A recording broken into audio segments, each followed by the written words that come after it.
Hello everyone, welcome back to our channel. दोस्तों, आज 15 सितंबर हो गई है, लेकिन आईटीआर फाइलिंग की एक्सटेंशन का कोई भी नोटिफिकेशन नहीं है, कोई प्रेस रिलीज नहीं है। इनकम टैक्स डिपार्टमेंट की तरफ से इस बारे में अभी तक कुछ भी नहीं बोला गया है। अगर आपने भी अभी तक अपनी आईटीआर फाइल नहीं की है, तो घबराने की ज़रूरत नहीं है। हम सब लोग आपके साथ हैं और आज के वीडियो में हम आपको ऐसा ही जुगाड़ बताएंगे जिससे आपको फाइन नहीं लगेगा, आपके आईटीआर के ऊपर लेट फीस नहीं लगेगी। तो ध्यान से देखिएगा, इंपॉर्टेंट वीडियो है, स्किप मत करिएगा और लास्ट तक देखिएगा।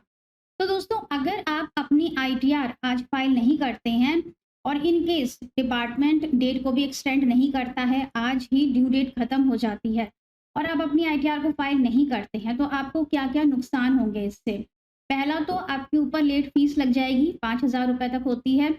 फिर दूसरा, अगर आपके लॉसेस हैं, short term loss, long term loss, intraday loss, FNO loss, तो ये सब आप कैरी फॉरवर्ड नहीं कर पाएंगे। आप अपनी आईटीआर तो फाइल कर सकते हैं, कल भी आप अपनी आईटीआर फाइल कर पाएंगे, लेकिन वो बिलेटेड आईटीआर कहलाएगी और उसमें आप अपने लॉसेस को कैरी फॉरवर्ड नहीं कर पाएंगे।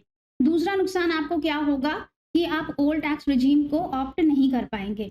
अगर आपने आज की डेट को मिस कर दिया, तो फिर सिर्फ आप न्यू टैक्स रिजीम में ही फाइलिंग कर पाएंगे। इसका भी हम आपको तोड़ बताएंगे कि आपको क्या करना है अगर आप ओल्ड रिजीम में जाना चाहते हैं। फिर तीसरा नुकसान उन लोगों का होता है जो कि लास्ट ईयर के अपने लॉसेस को आगे ब्रॉड फॉरवर्ड करना चाहते हैं। अगर आज की डेट आपने मिस कर दी, तो आपके जो पिछले साल के लॉसेस हैं, उनको आप आगे के साल में कैरी फॉरवर्ड नहीं कर पाएंगे, क्योंकि कंडीशन यही होती है कि आपको ड्यू डेट तक अपनी आईटीआर को फाइल करना है अगर आप लॉसेस को कैरी फॉरवर्ड करना चाहते हैं या आप उन्हें ब्रॉड फॉरवर्ड करना चाहते हैं। डिलीटेड आईटीआर को फाइल करने की लास्ट डेट 31 दिसंबर होगी, तो तब तक आप आराम से अपनी आईटीआर को फाइल कर सकते हैं, कोई दिक्कत नहीं है। लेकिन जो ये नुकसान हमने आपको बताए हैं, ये आपको उठाने पड़ जाएंगे अगर आपने आज की डेट में अपनी आईटीआर को फाइल नहीं किया। तो चलिए अब बात करते हैं जुगाड़ की। तो जैसा कि मशहूर है कि हम भारतीय जुगाड़ निकालने में बहुत तेज होते हैं, हर चीज़ का हमारे पास जुगाड़ होता है। तो इस चीज़ का भी जुगाड़ हम प्रोफेशनल्स ने निकाला हुआ है कि आप कैसे लेट फीस देने से बच सकते हैं। भले ही इनकम टैक्स डिपार्टमेंट डेट को ना बढ़ाए, उनको मत बढ़ाने दीजिए, लेकिन हमारे पास इसका जुगाड़ है। तो आपको क्या करना है कि आपको आज की डेट में अपनी आईटीआर को, ओरिजिनल आईटीआर को अंडर सेक्शन 139(1) फाइल कर देना है। भले ही आपके पास डेटा नहीं है, इनकम्प्लीट डेटा के साथ आप फाइल कर दीजिए। टैक्स पेबल, टैक्स लायबिलिटी निकल रही है, तब भी आप आईटीआर फाइल कर दीजिए। रिफंड निकल रहा है, तब भी फाइल कर दीजिए। कोई चीज़ मिसिंग है आईटीआर में, इनकम्प्लीट इन्फॉर्मेशन है, तब भी आप अपनी आईटीआर को फाइल कर दीजिए। किसी भी तरह से करके आपको अपनी आईटीआर को अपलोड कर देना है। ई वेरिफिकेशन के लिए आपके पास 30 डेज़ का टाइम होता है, आप आराम से ई वेरीफाई कर सकते हैं, लेकिन अपलोडिंग आज की डेट में हो जानी चाहिए। अब आप कहेंगे कि ये तो आपने गलत आईटीआर फाइल करवा दी, हमारे ऊपर नोटिस आ जाएगा, ये हो जाएगा, वो हो जाएगा। ऐसा कुछ नहीं होगा, क्योंकि जैसे ही आपके पास डेटा कंप्लीट आ जाएगा, इन्फॉर्मेशंस आप इकट्ठी कर लेंगे, 31 दिसंबर तक आपके पास टाइम है, आप अपनी आईटीआर को रिवाइज कर सकते हैं। रिवाइज्ड आईटीआर के ऊपर कोई भी नोटिस नहीं आता है, कोई भी लेट फीस, पेनल्टी, इंटरेस्ट कुछ नहीं लगता है, लेकिन आपको अपनी आईटीआर 31 दिसंबर तक रिवाइज करनी होगी। फिर दूसरी चीज़ आपको एक ध्यान रखनी है कि अगर आपने ई वेरिफिकेशन नहीं किया है, तो आप ई वेरीफाई ज़रूर कर लें 30 डेज़ के अंदर। 30 डेज़ के ई वेरिफिकेशन टाइम को अगर आपने मिस कर दिया, आपने ओरिजिनल आईटीआर को ई वेरीफाई नहीं किया, तो फिर वो आपकी इनवैलिड हो जाएगी और ऐसा माना जाएगा कि आपने अपनी आईटीआर को अपलोड ही नहीं किया है। तो फिर सेम कॉन्सिक्वेंसेस अप्लाई हो जाएंगे, आपके ऊपर लेट फीस लग जाएगी 5,000 रुपए की। अगर कोई लॉसेस हैं कैरी फॉरवर्ड करने के लिए, तो वो भी नहीं हो पाएंगे। तो आपको बस ये 2-3 मेन काम करने हैं। अपनी आईटीआर को अपलोड कर देना है, दूसरा ई वेरिफिकेशन आपको 30 डेज़ के अंदर कर लेना है। फिर एक दूसरा पॉइंट आता है कि अगर हम ओल्ड टैक्स रिजीम चूज़ करना चाहते हैं, तो हम क्या करेंगे?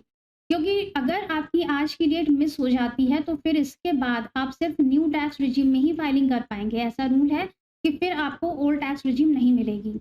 अगर आप ओल्ड टैक्स रिजीम में जाना चाहते हैं और आप कंफर्म हैं कि आपको ओल्ड ही चाहिए होगी, तो आपको क्या करना है, आज की डेट में आप जो अपलोडिंग कर रहे हैं, वो आप ओल्ड टैक्स रिजीम में अपलोडिंग करेंगे। तो फिर जब आप आईटीआर को रिवाइज़ करेंगे आज के बाद, तो फिर आप ओल्ड टैक्स रिजीम में उसे रिवाइज़ कर सकते हैं।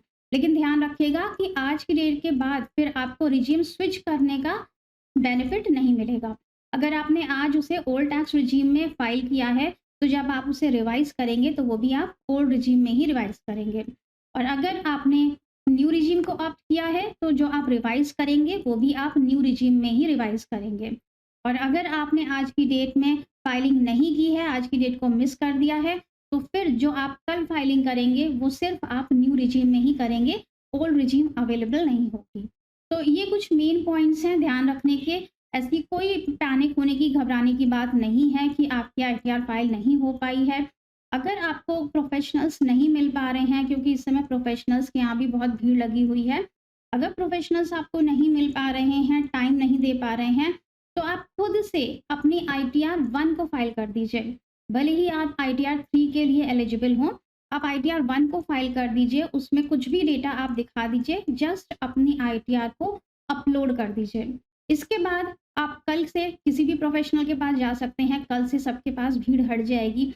कल आप किसी भी प्रोफ़ेशनल के पास जा सकते हैं और उससे रिवाइज़ करवा के अपनी आईटीआर 3 को फ़ाइल कर सकते हैं। तो ये एक छोटा-सा जुगाड़ है, जिससे हम इनकम टैक्स डिपार्टमेंट के इस चंगुल से बच सकते हैं और हमें कोई लेट फ़ीस भी नहीं लगेगी। तो भला हो इनकम टैक्स डिपार्टमेंट का, जिन्होंने हमें आईटीआर रिवाइज़ करने का एक मौका दे रखा है कि हम 31 दिसंबर तक अपनी आईटीआर को रिवाइज़ कर सकते हैं। तो आई होप ये वीडियो आपके लिए काफ़ी यूज़फुल रहा होगा। Thank you so much for watching this video.